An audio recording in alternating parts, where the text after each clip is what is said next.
Have you ever wondered why, no matter how much progress you make, you keep finding yourself back in the same old patterns? You read the books, set the goals, even tell yourself all the right things, but somehow you still sabotage opportunities, fall into the same relationship struggles, or hear that voice inside whisper, "You're not enough." I know that cycle well. For years, I battled anxiety, depression, OCD, even destructive habits I couldn't explain. And no matter what I tried on the surface, it felt like something deeper was always pulling me back down. It was as if life just wanted to see me fail. You know what I mean? It wasn't until many years later that I learned that something deeper was my inner child. I used to think inner child work was just some therapeutic metaphor. But the day I came face to face with a younger version of myself while in meditation, everything changed. I could see the pain on his face. I could feel the anger, the frustration, the sadness that had been buried for years. And I realized he wasn't gone. He was still alive inside of me, shaping how I felt, how I loved, and how I lived, even as an adult. And the same is true for you. Until you turn toward your inner child and give them what they need and didn't get while going through their struggles and traumas, you will always feel like something is missing. So today, I want to take you deeper than concepts and cliches. I want to show you how real inner child works, how it shapes every part of your life, and how connecting with that younger part of you could be the key to your freedom and evolution. Your inner child isn't just a concept. It's not a metaphor reserved for therapists or people who've gone through extreme trauma. It's real. It's the living memory of who you once were. And every version of yourself you've ever been still exists within you. The inner child is the collection of your earliest programs. It's the memories, emotions, and beliefs that got hardwired into your subconscious before you were old enough to understand or challenge them. When you were told you were too much, when your needs were dismissed, when you were laughed at or humiliated, or when you felt like love had to be earned. Those experiences didn't just fade away. They created patterns. And those patterns don't magically disappear as you age. They only change the way they get expressed. I had always heard about inner child work. I even attended workshops on it. But honestly, it didn't click for me. It felt abstract, like an interesting idea, but not something that really applied to me. That all changed one morning during meditation. I felt this part of myself rising. He was frustrated, restless, and full of conflict. And before I knew it, I was face to face with a younger version of me. His shoulders were tense. His face carried the weight of pain and anger. At first, my ego tried to shut it down. It told me, "This is crazy, ignore it." But instead of turning away, I stayed. I sat in the discomfort I was feeling. And then it all came out. He started yelling, cussing, raging with years of pent-up pain. For so long, he had been invalidated, told to quiet down, forced to suppress his emotions. Now, finally, he had space to be heard. This is the part most of us miss. When we suppress our struggles, they don't disappear. They sit and fester. They weave themselves into our daily lives. And when they surface, many times through anger, sadness, or self-sabotage, it's not to harm us. It's to get our attention, the same way a child acts out when their needs aren't met. If love and safety aren't available, even negative attention feels better than being ignored. This is the truth about the inner child. It's alive within you. The healthy parts of your inner child help you thrive.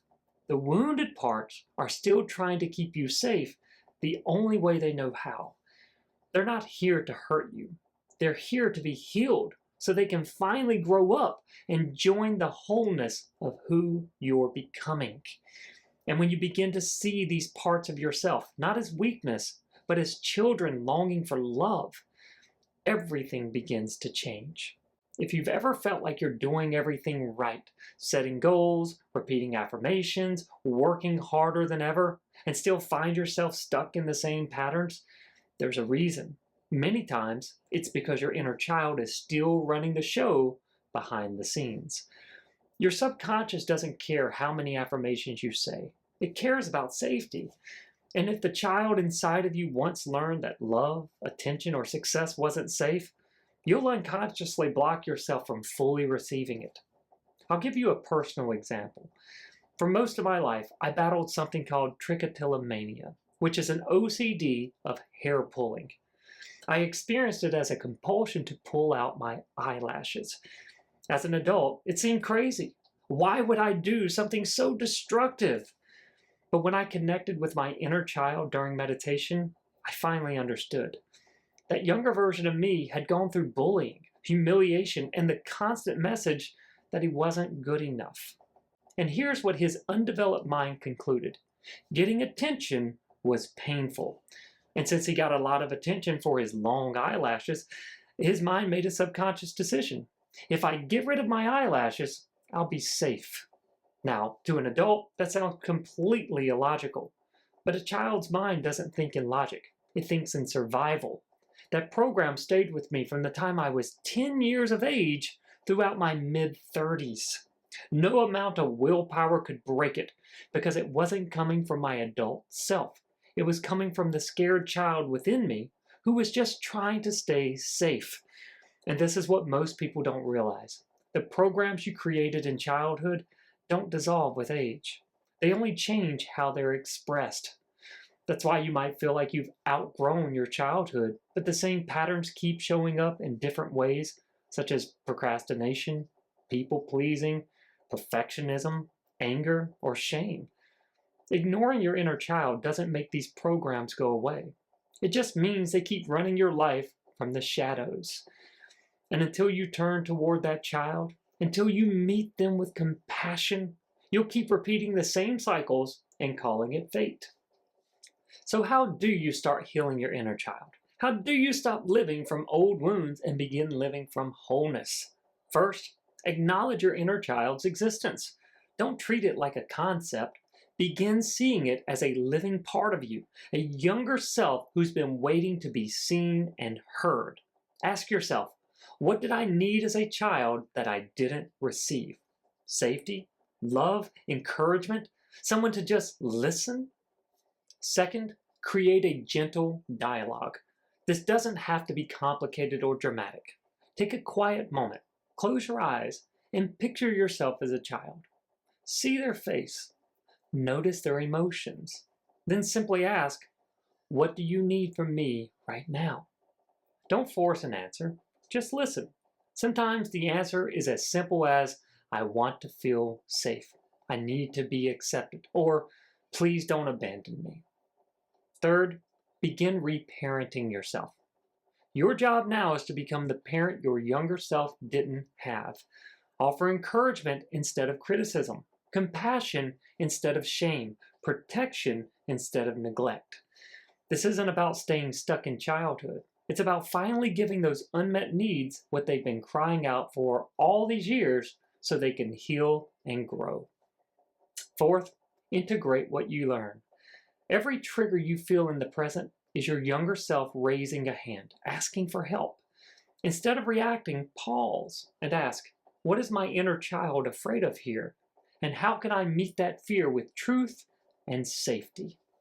And finally, show your inner child what's possible. As you succeed, as you play, as you experience joy, consciously invite that younger part of you to witness it. Let them feel that life is safe and expansive now. This is how you gently shift the program, not by force, but by experience. These are simple, powerful entry points, and even taking one of these steps can begin to open doors you never knew were there. When I work with clients, we go much deeper into this process inside a safe, guided container that I've developed to create powerful, lasting shifts. But even just beginning here, even simply acknowledging and dialoguing with your inner child can be the start of a transformation that ripples through every area of your life. When you begin healing your inner child, you don't just feel a little relief. You don't just feel better. You evolve. You stop reacting out of old wounds and start responding with wisdom. You stop chasing love as if it's outside of you, and you begin to embody love as who you are. You stop repeating generational cycles and start writing a new legacy, one that flows through your family, your relationships, and every person whose life you touch. I've watched people who were stuck for decades in self-sabotage, toxic relationships, procrastination, and shame suddenly step into lives they never thought possible. Businesses thrive, marriages heal, parents reconnect with their children in ways that break old chains forever. And I've seen this in my own life too. When I faced the younger parts of myself that carried pain, shame, and fear, I realized they were never here to destroy me. They were here to guide me back to myself. And once I embraced them with compassion, I stopped living as the scared boy who thought love had to be earned through suffering. And I began living as the man who knows love is what I am. This is the real gift of inner child work. It takes the pain you thought would haunt you forever and turns it into wisdom, strength, and freedom. It doesn't keep you trapped in the past. It propels you into the most authentic, empowered version of yourself. Your inner child is not a concept. It's not a metaphor. It's a living part of you. And the moment you meet that part of yourself with love, you unlock a power that's been waiting for you all along. So here's my challenge for you this week. Take just 10 minutes, sit quietly, close your eyes, and meet your inner child. Imagine that younger you standing in front of you and simply ask, what do you need from me right now? Then listen. Don't rush to fix it. Don't judge it. Just listen. Because in that simple act of presence, healing begins. And if you're ready to go deeper, I want to give you 2 invitations. First, grab your free copy of my book, Fight Back, using the link in the description. It's more than a book. It's a guide to help you reprogram the patterns that have been holding you back and reclaim the life you were meant to live. Second, if you feel called to take this work further, I invite you to book a free consultation with me. This is your chance to explore what it would look like to rewire your subconscious programs, heal the parts of yourself that have been running the show, and finally step into the life you've always known was possible. The link is also in the description.